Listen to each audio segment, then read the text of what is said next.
Hey guys, this is Lance from the MTG Lance channel. It's been a few days since I made a video. I'll be doing a weekly vlog again, like I always do tomorrow. Well, I mean Monday. My bad, my bad. This deck has been edited, and I think I finally fine-tuned it a little bit more. The land still needs to obviously be adjusted a little bit more, and it's almost there. I really think it's really closer now.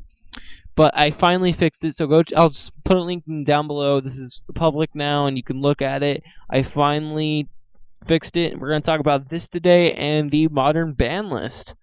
So let's start with the land base. It's just not exactly set in stone here. I have one of these, don't have any of those. I have one of these now because I did do draft. Nope. Yes. Nope. One. Zorish, and I'm not really going to talk about the land very deeply. It's just mana correction, mana correction, mana correction.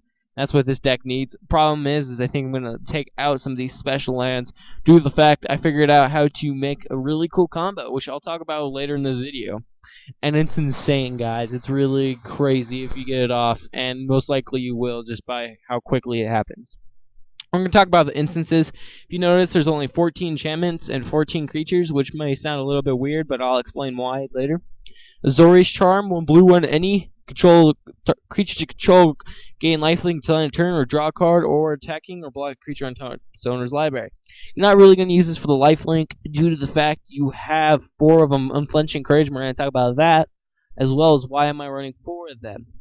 But you're not gonna need the lifelink, guys. It's not gonna be that significant unless you don't have it on there and you need to gain that life. You're really not gonna use that first ability. You're gonna use the draw card to thin out the deck and just get through stuff at the end of your turn. Draw a card and then untap, draw another card. Drawing 2 cards is pretty efficient and very worth it. God's Willing, giving protection. I'm running a 3 of instead of a 4 of, and people, I know you're gonna question me about this, but the reason why is Alpha Authority. It costs 1 more, but sticks with the creature, and it can be blocked by more than 1 creature. Only a few things can get rid of things with this on it. High removal spells that are like board wipes, and only one right now in Standard is really a big threat for the deck because it's so quick, and that is Supreme Verdict on turn 4, but by then, 6, 12... You should win by turn 4. Yeah, you should win before that if you're on the play. So you shouldn't have to worry about that. Silencia, and I mean, just Alpha Authority can only be blocked by 1 creature. It's very powerful, meaning they can't block with many creatures. And there's only a few ways to actually get rid of this, and this is getting enchantment removal, which I don't think I have any real. Unravel the Aether is one of them. Other stuff like that gets rid of individual enchantments. There's not really exile some permanents. Detention Sphere is a big one that's getting played more often. That will get rid of its hexproof. But there's really not a whole lot that gets rid of this, except a few minor things. We're going to talk about the weaknesses of this deck and some of the bigger decks and what weaknesses it has. Next is Silencia Charm, and yeah, you get the Scry 1 protection. You can use this on more than 1 occasion, so keep that in mind. Next is Silencia Charm, probably the most versatile and the most effective charm, and you could always take this out, add this, and take it out. What would I would take out Azorius Charm to add a few more of these, but we're running one inside board just in case we need more of removal or is very control matchup here. It's Silencia Charm, 1 white, 1 green. Choose 1, target creature gets +2/+2 against trample. So heroic right here. This triggers that off. Exile target creature with power 5 or greater. This is significant because it takes care of gods when they become active and takes care of any big threats like Desecration Demon or anything that's going to hit in for game winners. I mean, if they play a Aetherling without having that 1 extra blue out, you're going to be able to get rid of it. But the thing is they could always just lower the power of it if they have that 1 mana, or they can just exile it. There's ways to get around it with Aetherling.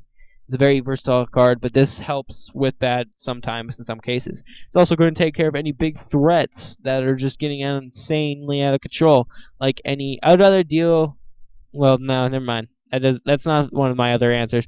Another answer is rapid hybridization. I'd rather deal with a 3/3 than a really huge creature. So It does that, and then if they put a board wipe and you still have that extra mana at the end of the turn, you can just put a 2/2 white night creature token with vigilance on the battlefield, meaning, okay, you're going to wipe my board, have fun with that. I'm still going to keep my 2/2 vigilance and just keep banging at your face. Next, we're going to talk about Simic Charm. It's 1 blue, 1 green. Target creature gets +3/+3 and gain. So triggers off heroic. Gets a +3, just extra boost of energy if you need it. You probably won't use this for its heroic ability, but all these except Azorius Charm target, meaning you're going to still be able to use it. And Azorius Charm's in there for the card draw and bouncing things that are problems. Simic Charm, another ability or permanents you control gain hexproof until end of turn, meaning if they do to go to detention sphere or do something to target other abilities, any of your enchantments, creatures, planeswalkers, which I am running once Elizabeth. I tried playing with Kiora. I'd like someone let me play with her in a deck. She's not that. She's kind of weak, and it's kind of hard to protect her. Civic Charm is a good way of protecting her. Works with her colors, but it's very, very difficult to protect her, and the outcome's not really that worth it. You might as well just use the Explorer to ramp.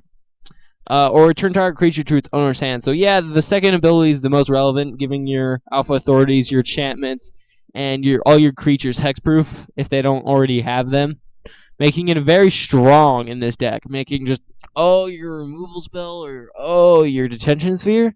Yeah, no, you can't do it. You can't get rid of any of my permanents. And since I don't know if these are permanents, that counts, but I bet it does it. I don't know. It may. Let me go look that up real quick. So yeah, that does target these since they are permanent. They're on the battlefield, meaning they are target permanent. So moving on to these is Alpha Authority, 1 green, 1 any, and gains hexproof and can be blocked by more than one creature. Very strong, especially because you have so many ways of protecting the spell and the creature now, meaning it's very hard for them to get rid of your really big guy, which you'll see why.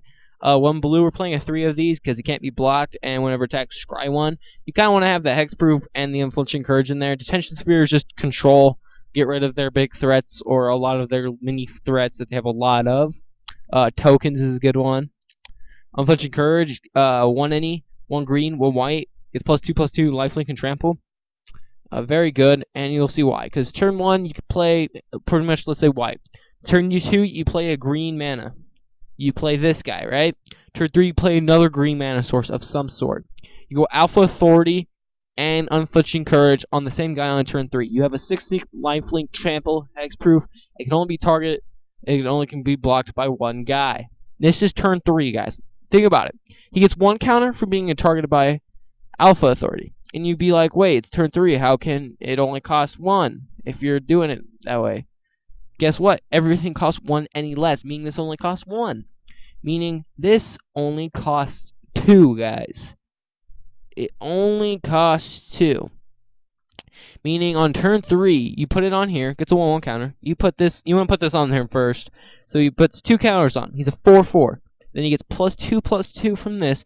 So he's a 6/6 trample lifelink, hexproof, and it can't be blocked by more than 1 creature.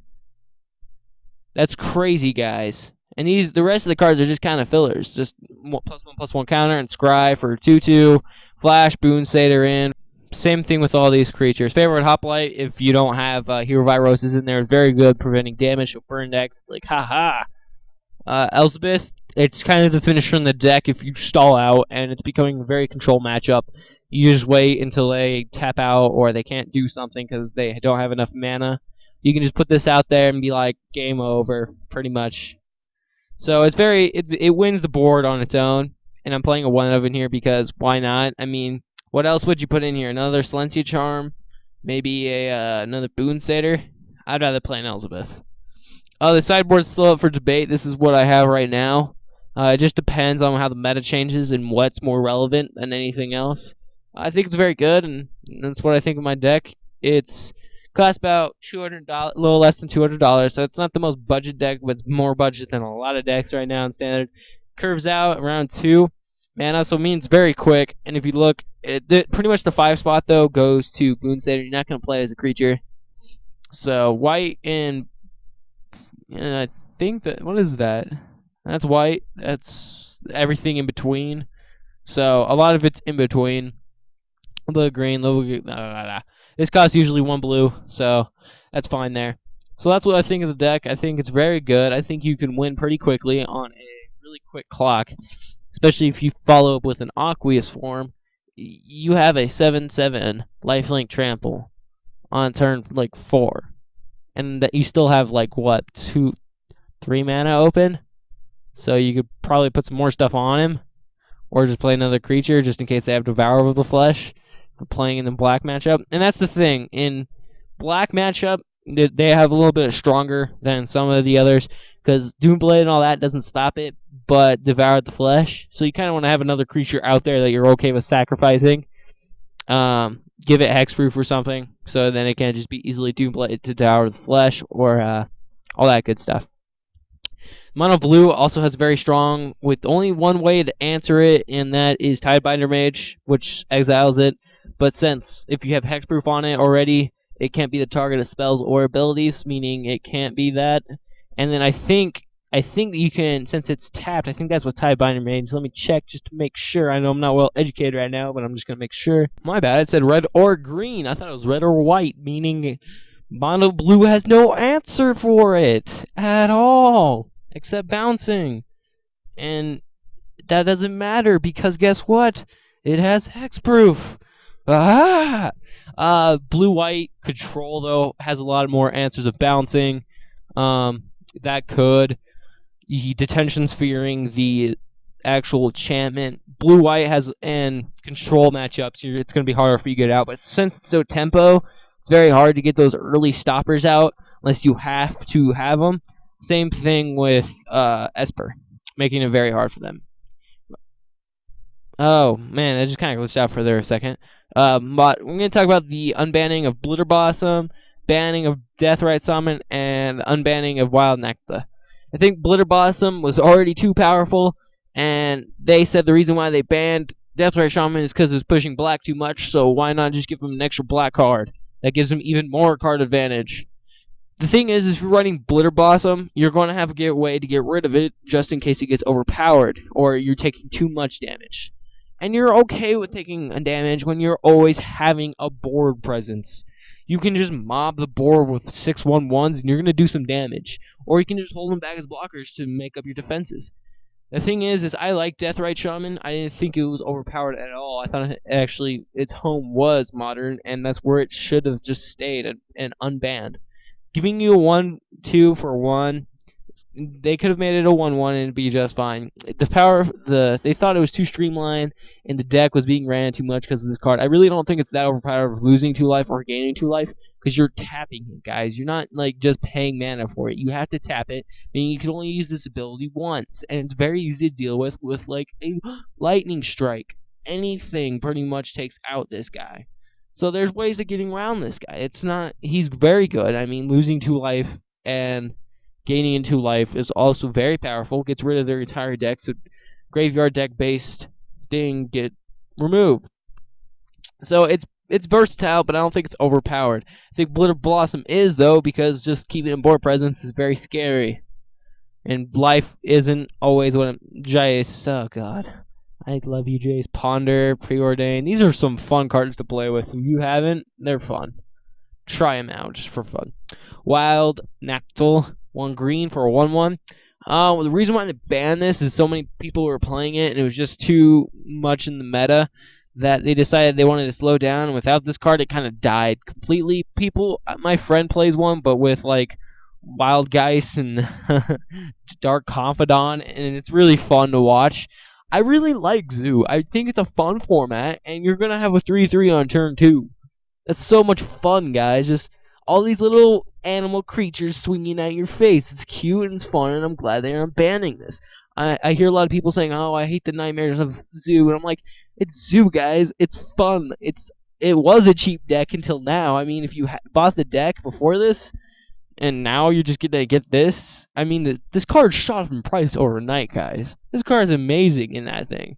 It's a fun deck. You should play it if you haven't played it before, and it's fun. It's a good time, and it sucks to your opponent, but it's so much fun to play because you're just like, ha ha ha ha. So thank you guys for watching. I know I've been gone for a while, and I just needed a break, if you guys understand. So I hope you guys enjoy. This is Lance. Let me know what you guys think of this banning in my deck, which I'll put a link down below. And I'm fixing the mana, don't forget. Well, see you guys later. Peace.